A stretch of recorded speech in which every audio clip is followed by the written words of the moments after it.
So for my reading this morning, I've chosen a passage from Luke's Gospel. It's a short passage, and for me, it's problematic. And so in the course of the homily, I want to kind of tease it asunder, and exegete it. After this, Jesus traveled from one city and village to another. He spread the good news about God's kingdom. The 12 apostles were with him, and also some women were with him. They had been cured from evil spirits and various illnesses. These women were Mary, also called Magdalene, from whom 7 demons had gone out; Joanna, whose husband Chusa was Herod's administrator; Susanna, and many other women. They provided financial support for Jesus and his disciples. Words inspired by God. So typically I begin my homilies with a story, mostly from my memory bank, stuff that happened to me or stories I heard from my grandfather or some other Shanachis, storytellers. This morning I'm going to tell you a story, but it's not from my memory, it's from my imagination. And I'm going to tell it with tongue-in-cheek, and I'm going to put in a lot of anachronisms into it. And I don't mean to be disrespectful in any way, but I'm going to use it, as a point throughout the homily to say something which I think is rather important. So here's the made-up story. It was a Sunday morning in the year 36 AD. And Mary, the mother of Jesus, woke up and she grabbed her iPhone and she phoned Mary of Magdala and she said, Mary, morning, this is Mary. Do you by any chance know where St. Peter is saying Mass this morning? I'd love to attend. And Mary of Magdalene says, hold on a second, Mary. Let me just check his Facebook page. Oh, here it is. He's saying Mass in Capernaum this morning at 17 Washington Street. Would you like to go? God, I'd love to go. So here's it. I just bought a new 4-wheel drive 2-person donkey. So I swing by and I'll pick you up and we'll go off together. So she picks up Mary, the mother of Jesus, on their 4-wheel drive 2-person donkey, and they head off for Capernaum, and they're following the directions. So they don't have a GPS, a global positioning system. They have a DPS, a donkey positioning system. And so every so often the donkey gives directions. So he says, for instance, in 800 meters, hang a right. And then finally the donkey announces, you have reached your destination. It is on your left. And so they park their donkey, and they notice there's about 20 other donkeys parked. So they know they're in the right place. And they go up to number 17, and they knock at the door, and somebody peeps out to make sure that they're safe, opens the door, and lets the 2 of them in. And they find themselves in a little hall. And there's Peter, and he's not wearing his, fisherman garb anymore. He's wearing something like myself. He's got a long white, alb, and he's got a chasuble, and he's wearing a little white yarmulke because he's the Pope by now. So he's got a little white yarmulke on his head. And they start the Mass, but they notice that he has his back turned to everybody, and he's bending over some kind of little altar, and he's muttering away to himself in Latin. And when it comes to communion, the 2 Marys come up and they kneel down in front of St. Peter, and they stick out their tongues, and Peter says, Corpus Christi, and they receive communion. So there's the story. And that's what I want to talk about today. I want to talk about ordination and priesthood today. Last week I talked about Eucharist that happened at the Last Supper. And today I want to talk about ordination that happened also at the Last Supper. And so I'm going to make 4 main points this morning. Firstly, I'm going to talk about the stages and the aspects of priesthood. Secondly, I'm going to talk about ministry throughout the ages historically. Thirdly, and this is my main thesis this morning, woman as priest. And then fourthly, a post-gender priesthood. So they're the 4 points I'll make this morning. So the first one, the stages and the aspects of priesthood. So originally, basically, were just bishops. The first stage of priesthood actually was bishops. And the bishops allegedly were either the apostles or the successors to the apostles. They were the community leaders. And so that's how it starts off, that there's a leader of a Eucharistic community in every little village or every little, part of Israel, and then spreading to the world. And the person in charge of that little community is called episcopos in Greek, or a bishop in English. Now, over a period of time, it became obvious that this person had far too many responsibilities and couldn't handle all of them. So then they started creating other levels of helpers, and that's how priesthood comes into being. And so during my 8 years in the seminary, we think that a guy goes into the seminary, he spends, 8 or 9 or 10, maybe 15 years if it's going to become a Jesuit, training to be a priest. And at the end of that process, the bishop imposes hands on him and he becomes a priest. But actually, it happens in stages. You don't just get priested at the end of 8 or 9 years of seminary training. You get the ordination at various stages of the process. And so over the course of 8 years, I received the following stages of ordination. The first one is called porter. You're given the ministry of porter. So you're in charge of opening the church. The next stage is lector. Now you're allowed to read the readings during the Mass. Number 3 is acolyte, that you have some idea of the ritual and you're helping the priest, say Mass. The fourth one is you're ordained as an exorcist. You're meant to be a healer and a caster out of evil spirits. The next stage is you become a subdeacon. You're basically a kind of a helper to a social worker. And the deacon, stage number 6, literally means, a social worker. Initially, somebody who's helping the community with their basic needs like food and transport to medical appointments or whatever. And then at the end of it, you get ordination as a priest. So these happen in discrete stages throughout the seminary training. And they represent what actually happened in the early communities. That originally you had the apostles or their successors, community leaders, and then the responsibilities became so much that they needed a whole bunch of other ministers. And so the first one was porter, because at this stage, they're all house masses in secret because they're being discriminated against and they're even being persecuted and killed for being followers of Jesus of Nazareth. And so there has to be somebody on the door to make sure that whoever is coming is a friend, so that people can scatter if it's soldiers or a centurion or somebody, or the Sanhedrin or whatever. So somebody's at the door and you knock at the door to get in to the Mass, and somebody looks out through a keyhole and says, okay, we recognize you, come on in. Or if it's a guard, he says, get out of it quick, move. Everybody out, there's soldiers outside. So that was really the job of the porter. That was the first ministry created, to look after the security of the little communities. The second one was lector, because they'd exchange letters with each other. Different communities would exchange letters, but very, very few people could actually read. And so there were designated readers, those who had mastered the skill set of translating symbols on a page into spoken words. That was the second kind of ministry that became necessary. And then there was the acolyte. As they began to kind of refine the rituals, you needed somebody to help the priest out with various parts of the ritual. So that person was called the acolyte. And then the exorcist was, the theory of illness was that all illnesses are created by demonic forces, whether they're mental images, whether they're mental illnesses or physical illnesses, that somehow satanic forces are behind all of this. So the exorcist was both a healer, doctor, and a caster outer of demons. That was the function of the exorcist. Then the next one actually that came was the deacon. And the deacon was somebody who was basically a social worker. So at some stage, the apostle says, we can't be, distributing food to the widows and the orphans. We got far too much to do. We're supposed to be preaching the word. So we're going to create a new ministry. We'll call them the deacons, and their job is to be social workers. And eventually, the social workers were so busy that they needed assistance. And these people were known as subdeacons. So they were kind of lesser levels of social workers. And then finally, you had the priests, people who were in charge of celebrating the rituals when the episcopos couldn't be in various stages. So that's basically how priesthood, as we've come to understand it, that's how it evolved actually in the early church. That's my first point. That model then of responding organically to the needs of a community is the real basis of ministry throughout the ages. So I believe that there are 4 kind of facets to priesthood or to ministry of any kind. The first one is there's a need in the community. Secondly, there's a volunteer who says, send me, I'll do it. The third one is to give that person the training necessary for the job.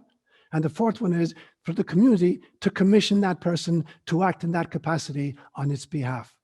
So I don't care what the ministry is, whether it's bishop or priest or deacon or acolyte, whatever it is, those are the four stages. There's a need in the community, an obvious need. There's a volunteer that says, send me, I'll do it.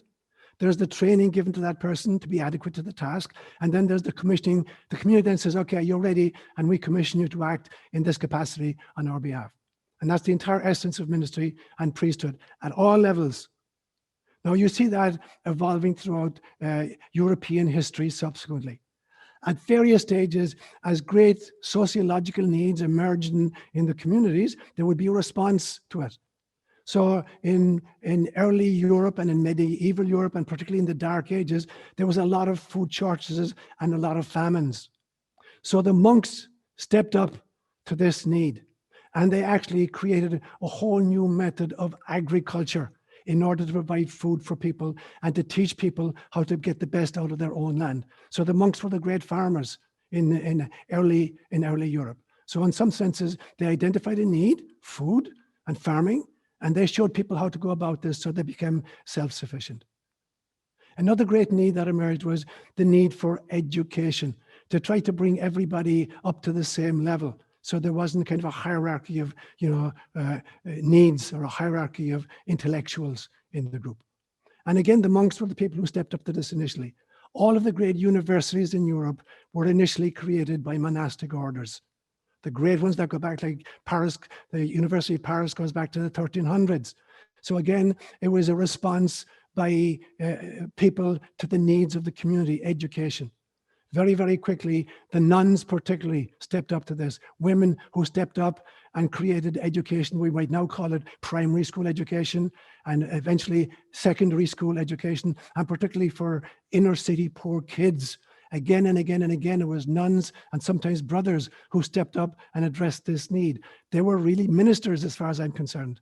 You know, whatever title you choose to give them, that's exactly what they're doing. They're administering to the body of Christ, the needy body of Christ.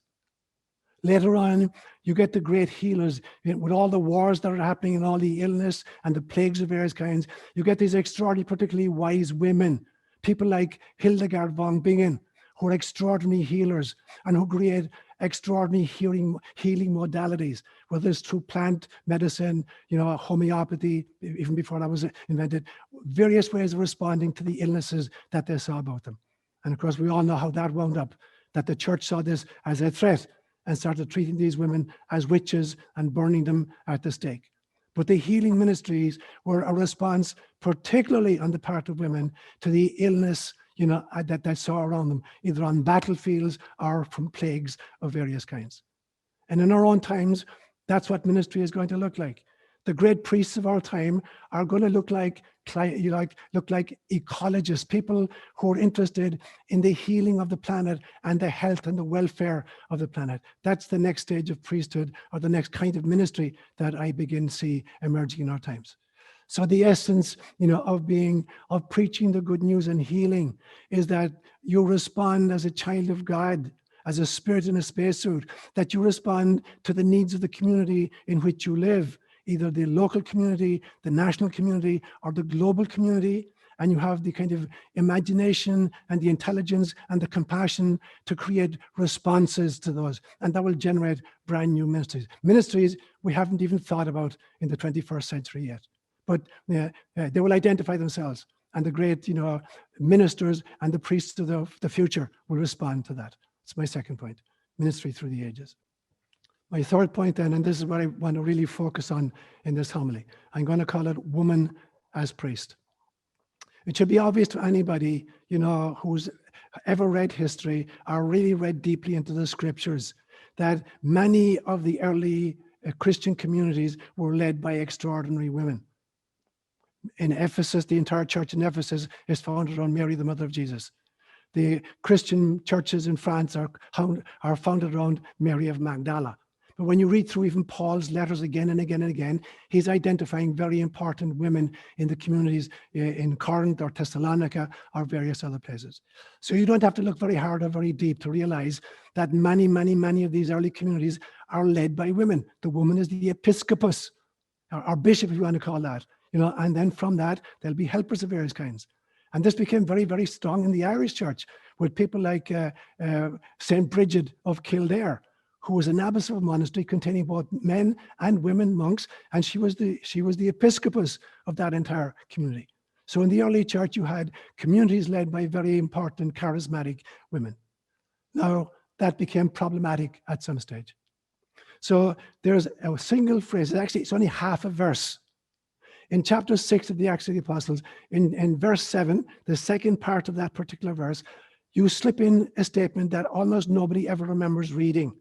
And it says this, that many of the priests joined the young Christian movement. So after the preaching of the apostles, many of the Jewish priests joined the new movement. It was, as far as they were concerned, it was just another branch of Judaism. It wasn't a split from Judaism. That was never the intention. It was a new insight. Jewish people taking, their understanding of God in a new direction. And many of the old priests joined that movement. And it just slipped in this half a statement. Many priests joined the young movement. And when you read, you say, oh, brilliant. Okay, so they're coming aboard. Now that's going to add, accelerate an emphasis to this movement. But unfortunately, it's a two-edged sword. Because very, very quickly, where you have priests involved, it's always going to be a two-edged sword. Because the emphasis is always going to be on tradition over innovation. It's always going to be, the emphasis is going to be on dogma over mysticism. The emphasis is always going to be legalism over love. And the emphasis is always going to be hierarchy over equality. So it's a double-edged sword. So now a lot of these leaders from the other side of Judaism are going to put the emphasis on respectability. Who, in God's name, is going to take us seriously if there are women in positions of leadership? Get a grip here already. There's no way this movement, can gain respectability or thrive as long as you have women in positions of authority. So we need to scotch that. That's a no-no immediately. Now, in today's reading, then I specifically chose Luke's gospel. And it's really disappointing to me that somebody like Luke, because sometimes Luke's gospel is called the gospel of women. Luke is very, very sympathetic to women, but either this was redacted or Luke still has a blind spot. So if you remember what I read was like, Jesus sent out his 12 apostles, and they're the main things. And there was a few women kind of tagged along, but all of these women, were problematic. They were all kind of sick in some way. There was Mary of Magdala, out of whom 7 demons had been cast. And so there's a few women, right, that went along with them, but you know what? They were kind of problematic. They were all sickos in some sense. And basically their function was just financial support. So we're told, that there were many women who supported Jesus out of their own finances. And you get the impression like, Jesus kind of reluctantly allowed them to tag along so that they could support them, buy food, cook the food, clean up afterwards and do the laundry for the guys. And unfortunately, that's the impression you get even from Luke's gospel, that basically this was their entire function. Support them financially, do the laundry, buy the food, cook the food, and clean up after the mess that the guys made. And so you get them being written out of the scriptural accounts, or almost demonized in the case of Mary of Magdala, that she was somebody who was so sick that Jesus had to send 7 different demons out of her. Now, by the time of Constantine, in the year 325 AD, you have the very first council of the church being called, not by the Pope, but by the Emperor Constantine.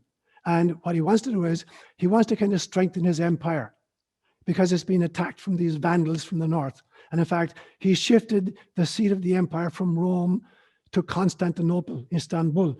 And he renamed it Istanbul in his own honor. He called it Constantinople. And he wanted a very, very strong kind of a bulwark on his western flank to protect against, the Vandals and the Huns.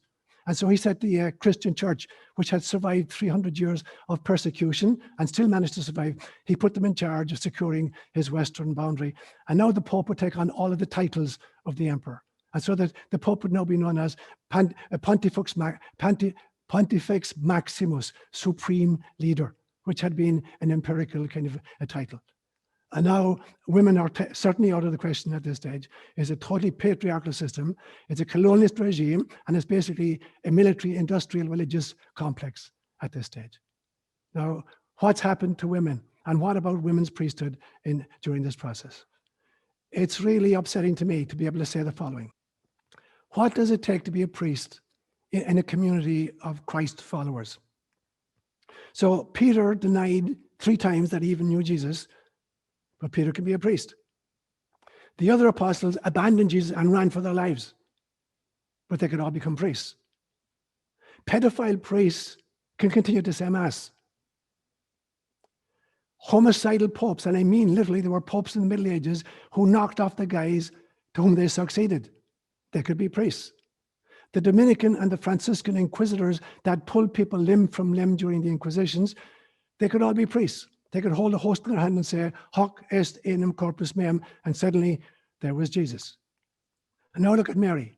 Mary, the mother of Jesus, she could handle Jesus' body at his birth. She could handle his body when she was breastfeeding him. She could handle his body even when it was taken off from the cross and she's holding her dead son in her lap. But she's not allowed to handle his consecrated host body during Mass because she's not a priest and she can't be a priest and she can't receive him in her hand. She has to stick out her tongue. And thereafter, in Roman Catholicism particularly, you get this totally schizophrenic attitude towards Mary. On the one hand, she's almost divinized. She's almost a god. But on the other hand, she can't be a priest. So this really kind of schizophrenic thinking. So when did this censorship begin? And I have a theory that it actually began with the accounts of the Last Supper. As they're read back to this last Seder Meal that Jesus celebrated, that's when the editing has to start.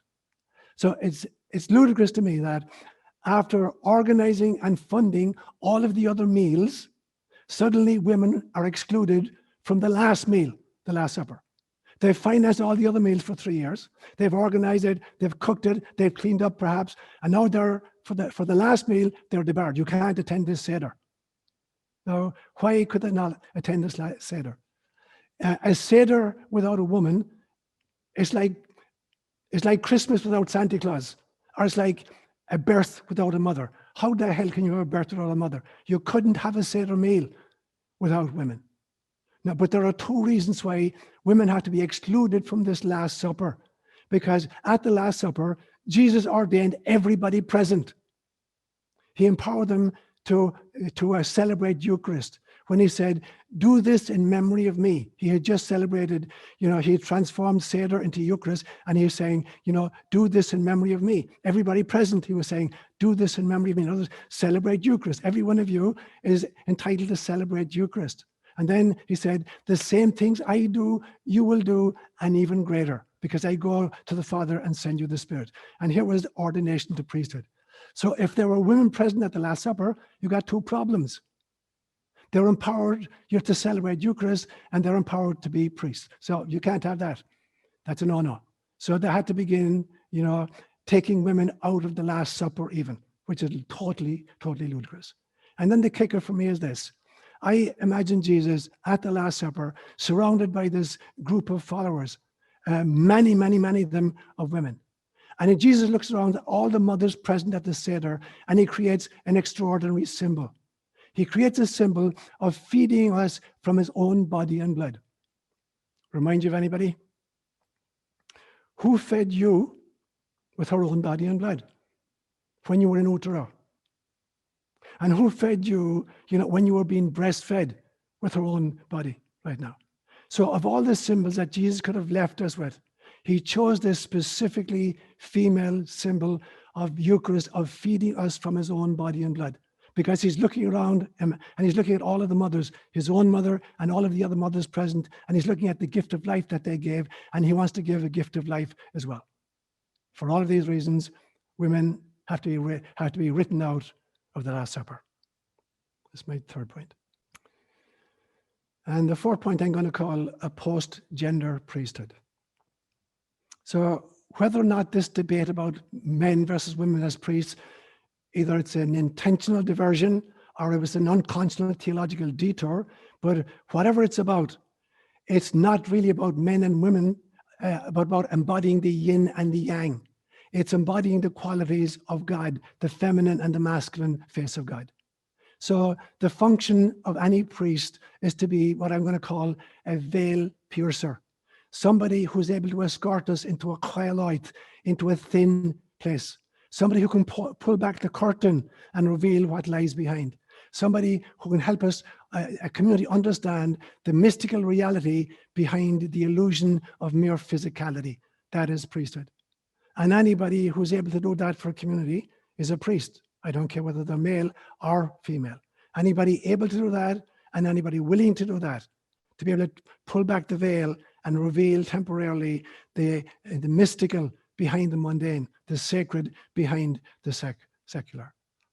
And I tell you that there is no hierarchy that can confer that ordination on you. It's not a bishop putting hands on you that gives you that permission or that ability. It comes straight from your soul, it comes from your incarnation, and it comes from the community in which you live. That is what determines, how you exercise your priesthood. And so finally, I would say that the priesthood of women even is not the final stage, but it is the lever that must dislodge the boulder blocking human spiritual evolution and bring into realization a Christ consciousness in which we realize, to quote St. Paul, now there is neither a Jew nor Greek, there is neither slave nor free, there is neither male nor female. All of you who are able to pull back the veil are priests of Jesus.